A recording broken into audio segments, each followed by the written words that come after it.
Springtime in New York City. After what is inevitably a cold, dark, wet winter, spring returns, and New Yorkers start coming out of hibernation.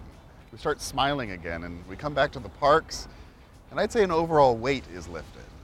Now, most people don't think about wildlife when they think of New York City, but we actually have more green spaces than we do skyscrapers.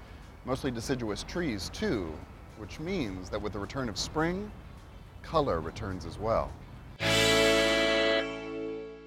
Just like here in Central Park with these cherry blossom trees. Now, just like Washington, D.C. with its famed Cherry Blossom Festival, Japan gifted New York cherry trees in 1912, 2,500 of them. In Washington, D.C., they planted them in one place, but here in New York, we planted them throughout Upper Manhattan, including here in Central Park, Riverside Park, and Sakura Park. Sakura being the Japanese word for cherry blossom. These are Yoshino cherry trees. Cherry trees usually live about 60 years, but these Yoshinos could very well be the same trees that Japan gifted to New York City over 100 years ago. These are Kwanzan cherry trees. I actually proposed to my wife here, right here, in fact. But it looked a little bit different back then. It's like a different world here 4 times a year. I proposed on the first snow of 2012. She said yes. All trees are important to New York City. They provide fresh air, a little shade, and some relief from this concrete jungle. And they can be symbolically important too, like here at the World Trade Center. Here you will find 400 oak trees. These swamp oak trees can reach heights of up to 60 feet, and they'll all peak at different heights. So this will look very different in the coming years. Oak, strength. And you'll find one tree that looks different than all the rest.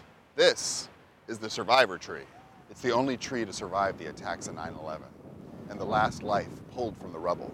It's a calorie pear tree, a relatively fragile tree which increases the miraculousness of its survival. It was found burnt and broken, kept in a nursery for 9 years up in the Bronx to revive, and brought back here to the World Trade Center in 2010. When they brought it back here, they had to keep straps down on its trunk. The roots were so damaged that if there was a heavy wind, the tree could fall right over. They took those straps off about a year ago, which means that the survivor tree is thriving. It's growing. Another beautiful aspect of this tree is that it's older. It's about 45 years old. It's also a different species than the rest, so it blossoms and grows its leaves first. There may not be a more important tree to New York City than the survivor tree, a great symbol for this city's tenacity and strength. Thanks for watching. Hope you enjoyed it. Be sure to subscribe so you can check out future episodes and check out our previous episodes right here. See you real soon.